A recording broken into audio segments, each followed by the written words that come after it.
there, I'm Kelly from She Sails Away. Welcome to my channel. I just spent a week on Royal Caribbean's Symphony of the Seas. It is one of the largest cruise ships in the world, and it is magnificent. Today, I'm going to give you an honest ship review. We're going to take a look at the dining, the shows, activities, the promenade, boardwalk, Central Park, the pool deck, and all of the things that Symphony of the Seas has to offer. There is a lot to talk about with this gigantic ship, so let's get started.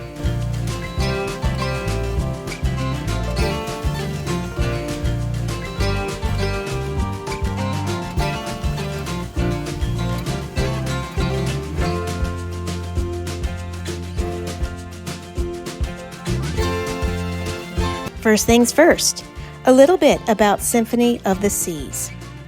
This Royal Caribbean Oasis-class ship first sailed in 2018. It is 1,188 feet long, 215 feet wide. It can hold a maximum of well over 6,000 guests. There are 18 decks, 7 different neighborhoods, and 20 different dining options.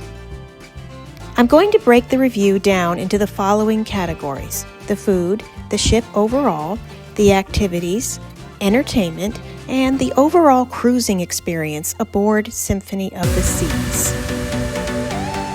I'm going to start off by talking about the entertainment because frankly, the entertainment blew me away. It was remarkable. The 2 Broadway-style shows on board were Hairspray and an original show called Flight Dare to Dream. The cast for both of these musicals are incredible, amazing, super talented.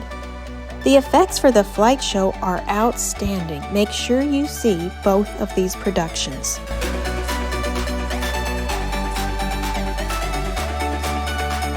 Next up is the Aqua Theater and the Aqua Theater show. This is not to be missed. This is such an athletic show. There is diving, high diving, so many acrobatics, and I mean serious acrobatics. They had tightrope walkers that just, even though they were strapped on, we just held our breath. There is a young woman strapped to cables who flies all over the audience, sometimes upside down. This was spellbinding. The high diving makes you hold your breath as well because sometimes the wind is blowing quite a bit and the ship is rocking, and they go ahead and do their high diving anyway. This is a high energy show with great lighting, great talent, not to be missed.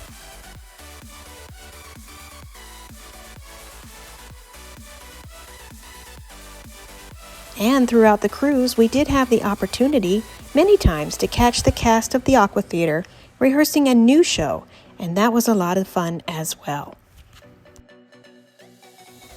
Another 2 shows that earn a 10 out of 10, and that is the ice skating shows. This is a tiny ice skating rink. When you first walk in and sit down, you might be asking yourself, how good can this be? Well, it is spectacular, and really fun, crazy touches too, like these creatures here. This was great, and the main show opens with drones. This was spectacular. So fun, so interesting, so different. We loved it. Now, the main show is called 1977, A Thrilling Adventure on Ice. And then there's a second show offered later in the cruise called Ice Skate 2.0. Both of them were wonderful, both have different tones, but they both have spectacular skating, acrobatics, music, and dancing. You must go see these shows. They were terrific. As far as other entertainment offered, there was a magician on board. He put on 2 or 3 shows during the week. We did not go to any of these, so I can't comment. There were also 2 comedians on board. They had a family-friendly show, and they also had an adults-only show. We didn't go to those either. We were just too busy. So I can't comment on that. But overall, lots of entertainment, lots of choices. Reservations are recommended, but we just decided to go see these shows a few extra times at the last minute, and we were able to find a seat very easily. So don't let anything stop you from seeing these shows. They are spectacular. As far as other entertainment choices, there was a love and marriage game show during the week. There was a hush, silent disco party out on Boardwalk just under my balcony. There was a movie shown in the movie theater. I believe it was Ticket to Paradise. Plenty of entertainment choices. Symphony of the Seas gets extremely high ratings from me as far as entertainment. You couldn't ask for more variety. I mean, who else has ice skating and aqua theater shows besides Royal Caribbean? Quality was outstanding. The energy of the performances was terrific. Lots of options for times if you couldn't make it by a certain day. Most of these shows were shown repeatedly throughout the week. And of course, you've got the casino. I didn't know whether to list this under entertainment or activities. I'm going to call it entertainment. This was a huge casino, the largest cruise ship casino I've ever seen. There is a smoking section and a non-smoking section, tons of slot machines and tables. They had a slot pull tournament here. They had a blackjack tournament. This was open as much as possible until the middle of the night. Very popular, wonderful place to be if you're into casinos. So overall, the entertainment on Symphony of the Seas gets a 10 out of 10 from me.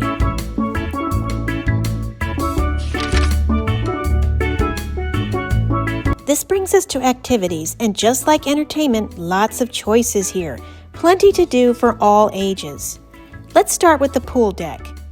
Now there are 4 pools on Symphony of the Seas, although one of them is a splash-away bay for toddlers, and one of them is an adults-only pool. They are beautiful pools, very popular, very crowded, but really nice, especially on a hot day.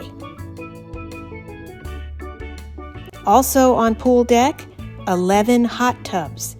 Some of these are adults only, but for the most part, family-friendly. Gorgeous hot tubs right up against the glass. You can look out at the ocean. Just beautiful. Also on the pool deck, you have the Abyss.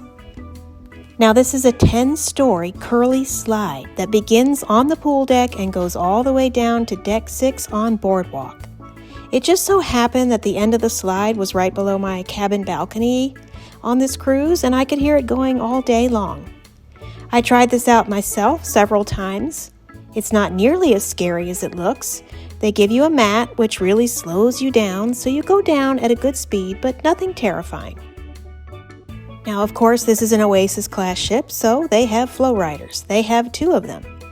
This is popular for all ages. This is a great place to just go and sit and watch people learn how to use it, or get in line and do it yourself. I've tried the flow rider. It's much harder than it looks, and it's just so fun and absolutely refreshing on a hot day. They also have the Perfect Storm water slides. These are made up of 3 different water slides: Typhoon, Cyclone, and Supercell. Laser tag is also an option. That's down in the entertainment district. It's called Battle for Planet Z. Other options for activities include karaoke. This is usually held in Dazzles. Look how beautiful this is. Over here is the card room. If you come with people and you want to play cards or board games, this is a terrific place. Shopping is an activity that's available on many cruise ships at any time, especially this Oasis-class ship. The promenade is a big part of Symphony of the Seas. Lots of different shops here. Another activity offered throughout the week is ice skating. This is down in Studio B. This is where they have the ice skating shows throughout the week. They will let you know in your planner and in your schedule when the rink is available for ice skating. You will need closed-toed shoes and pants. Trivia is available quite often. It's usually held in the schooner bar. This is a popular activity. You're going to want to get there more than 20 minutes early if you would like a seat. If you consider the gym an activity, they have a beautiful fitness center. They also have a walking or running trail down on deck 5, and it's kind of an overlooked space. It's a wonderful place to go stretch your legs, take a run, take a walk.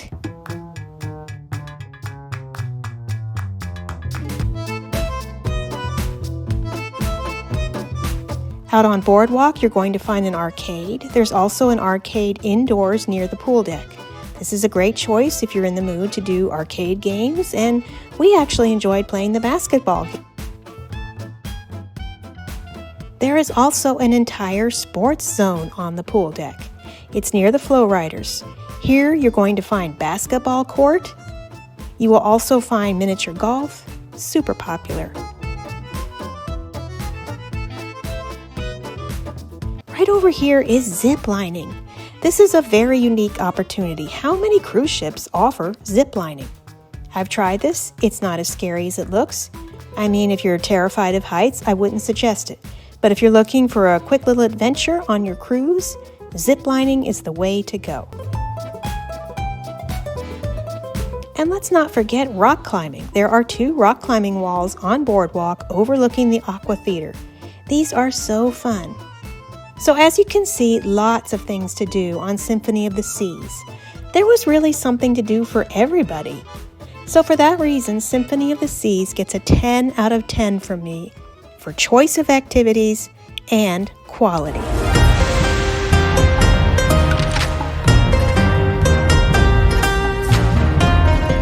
Now it's time to move on to the food, and oh my goodness, where to begin? There are 20 dining venues on this ship. I did not try all 20, but I'm going to talk to you the best I can about everything I did try, everything I saw, and everything I know. Let's start with the complimentary dining that's included in your cruise fare. For some of your main dining choices, you have Cafe Promenade, El Loco Fresh, Sorrento's, Park Cafe, Doghouse, the Windjammer Buffet, and then you have the Coastal Kitchen, which is for suites only. You also have Solarium Bistro.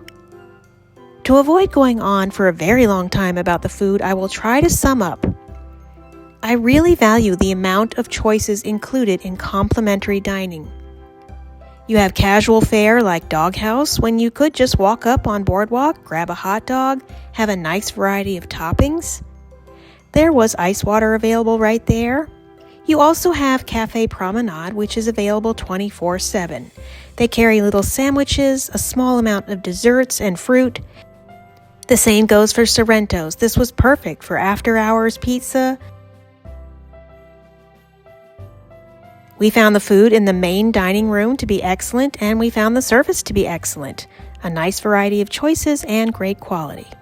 Now, I will say that every cruise ship I go on is low on vegan choices. Plenty of vegetarian choices out there, not so much for vegans. But if you talk to your waiter, they will work with you. One of my favorite places to eat on Royal Caribbean has always been the Windjammer Buffet. And it's one of my favorites because of the availability of all the different items, the casual way you can just go when you're ready, knowing they're going to have something you want to eat because they have pretty much everything you could possibly ask for. Now, having said that, I have yet to find a really good Windjammer Buffet since the reopening after COVID. Something has changed. Maybe it's me. But it seems like the food has decreased in quality. It's often cool or warm instead of hot. There's just something different about the quality and taste of food in the Windjammer Buffet, and the same goes for the one on Symphony of the Seas. This was perfectly good buffet food, nothing wrong with it, but nothing special either. Perfectly serviceable for a quick breakfast or lunch. Not the greatest food, but plenty of it.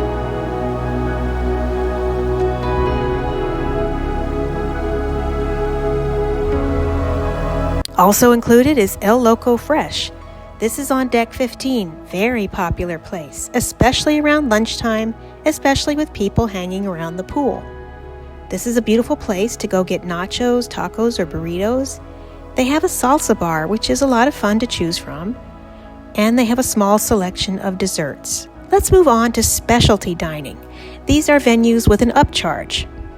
Now, Sugar Beach is a candy store that also sells gelato, but this is considered one of their specialty dining venues. I bought one thing here, a bag of chocolate-covered pretzels.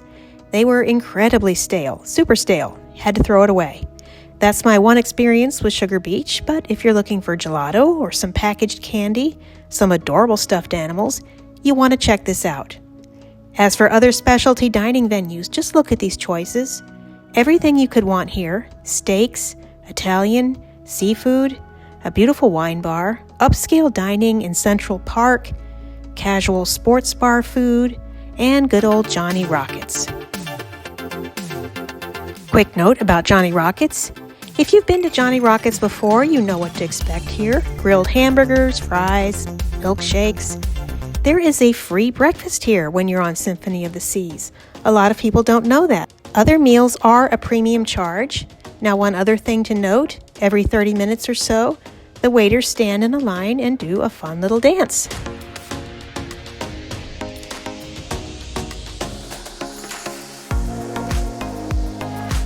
Izumi Hibachi and Sushi is located on Deck 4, very popular place. They have a sushi side and a hibachi side. I did not try this. My son went. He thought the sushi was wonderful. They have all kinds of selections like beef tenderloin, shrimp, sea scallops, lobster. They have lots of different sushi rolls. Popular place, kind of small place, always busy. Well worth checking out if you like sushi. You'll find Chops Grill in Central Park, a standard fixture for Royal Caribbean. I've never eaten at Chops Grill, so I can't comment. You'll also find Jamie's Italian here. It's Italian food with a twist, kind of Italian food thinking outside the box. Wonderland is another specialty dining I have never made it to. It's on multiple Royal Caribbean ships and it looks so fun. It's based on Alice in Wonderland. Heavy theming inside. You need to be adventurous, you need to be in the mood for the experience rather than a straightforward good meal with lots of choices. For example, you might have edible paper, you might have mac and cheese fries. The experience is marketed as whimsical. Also, you get to enjoy spectacular views by the 2-story windows. Playmakers, love this place. It's a sports bar on Boardwalk. Casual dining, you're going to find sliders here, beer, wings, nachos. Our favorite thing was the campfire cookie. You have to try this. A warm chocolate chip cookie, melted marshmallows on top. It was spectacular. We loved it. Also a great atmosphere, wonderful choices, good quality food, tasty food.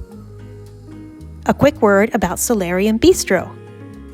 This is included in your cruise fare. It's complimentary dining. However, on Symphony of the Seas, you do need a reservation to eat here, no matter which meal you choose. I could not get a reservation all week long. It was completely full. This is located in the adults-only solarium, but you can bring your children with you to eat here. They have lots of fresh food, lots of salads. They have a Greek influence for dinner. You will find things like lamb, hummus, baba ganoush, all those kinds of things. I'm going to wrap up my food review section of the video because, like I said, this could go on forever. There are so many choices on Symphony of the Seas, and I really appreciate that. Now, for variety and choices, I'm going to give Symphony of the Seas a 10 out of 10. For taste, I'm only going to give it an 8 out of 10.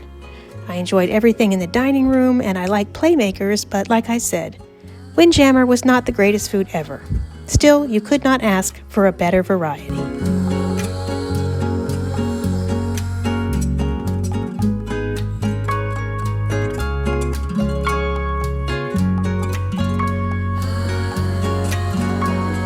And now it's time to talk about the ship itself. So let's get into Symphony of the Seas as an overall ship. Let's begin by looking at the 7 neighborhoods aboard Symphony of the Seas. Let's begin with Boardwalk. This is my favorite neighborhood. I usually get a cabin facing Boardwalk. Here you will find a hand-carved carousel open for adults and children. Really beautiful. You'll find Playmaker Sports Bar, Johnny Rockets, Sugar Beach, Doghouse Hot Dogs, complimentary dining, huge open space to go. You can watch people come down the abyss and come out the other side. Here you can look up and see people ziplining overhead. You can come out here to get some fresh air, check the weather. You can see the ocean from here. And of course, here is the Aqua Theater. Again, don't miss that Aqua Theater show. Incredible. You can see there are balcony cabins facing the Aqua Theater. The 2 rock climbing walls are here and one of the arcades is here. A beautiful place to go, have some sun, have some lively action. There are games held here, sometimes family carnivals and face painting. A great place to be, beautiful at night when it's all lit up. The Vitality Spa and Fitness Center are considered a neighborhood. This is a beautiful spa. They have facials and massages here, all the usual spa activities. There is also a Vitality Spa Cafe right here, which is a juice bar. You can get smoothies too. The fitness center has some classes, lots of room to spread out, every piece of equipment you could ask for, lots of treadmills facing the window. Central Park is another neighborhood on Symphony of the Seas, which is just so unusual. It's an outdoor area full of plants and shrubbery. There are over 20,000 plants and trees here. It's an oasis in the middle of the ship. Park Cafe is here, lots of places to eat outside with your sandwiches from Park Cafe. Jamie's Italian is here, Chops Grill, Vintage's Wine Bar, 150 Central Park, high-end shops, live music. It's a beautiful place to be if you want to get sun or have a drink and listen to live music, especially in the evening. There are cabins that have balconies that look out onto Central Park, a really unique place to be.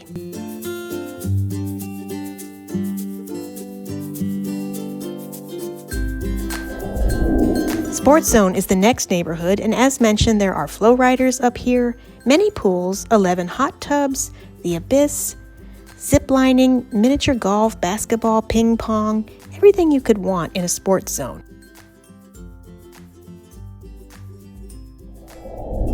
Promenade is up next. This is a beautiful area stretching down the middle of the ship. There are bars and lounges here, dance classes, lots of shops, great place to grab a drink, grab some pizza, snacks from Cafe Promenade, Bionic Bar here. It's a very interesting place to go. You will find guest services here, the entrance to some of the dining rooms and the Royal Theater. A really wide open place. Sometimes they have dance parties here.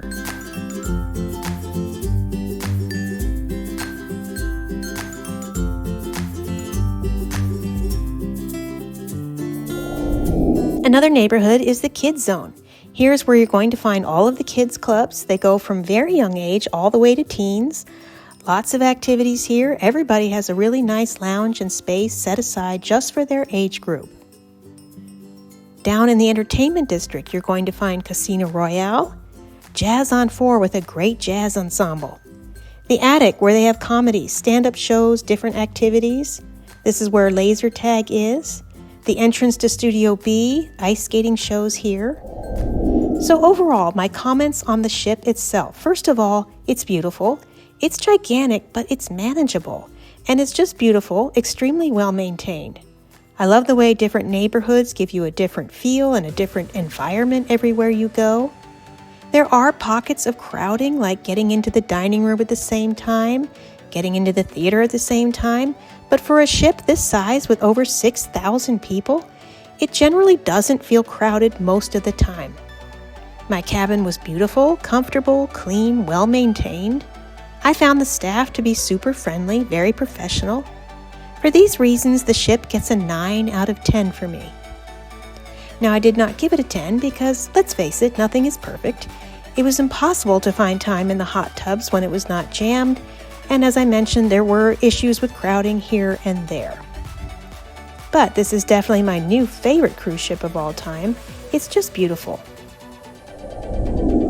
And that brings us to our final category. That is the overall experience on Symphony of the Seas. I'm going to give the overall experience a 9 out of 10. I've already given you all of the reasons I love this ship, all of the things to do. The entertainment was just incredible, so good. This was a Mediterranean cruise. We had beautiful itinerary. We took port excursions booked through the ship. I felt the ship handled those excursions very well as far as communicating where to be. And when they communicated well on the activity level of the tours, any dress codes we needed to know, they made suggestions on what to bring. The captain made announcements that were pertinent, and he kept them brief.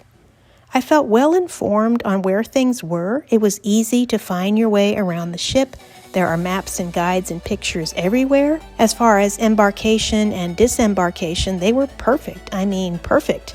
I've never had an embarkation go more smoothly. We got out of the cab and just basically walked onto the ship with barely stopping. With disembarkation, we did our own luggage. It wasn't a crush. It wasn't a zoo like some cruise lines. It was easy to get right off and get into a cab.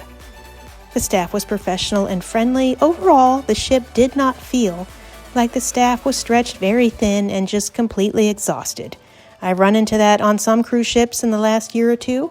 This crew felt very friendly, very professional, glad to be there. I felt there was a good variety of sales on merchandise offered each day, sales at the spa, different things to make the days unique to each other. I do feel that Royal Caribbean went a little above board to make this really nice ship a nice experience, and I would not hesitate to sail with Royal Caribbean on Symphony of the Seas again. That wraps up my ship review for Symphony of the Seas. Thank you so much for sticking in for this nice long video. Please like and subscribe. Have you sailed Symphony of the Seas? If so, please leave a comment for your fellow traveler and let us know what you thought. Thank you for stopping by and enjoy your next cruise. Happy sailing!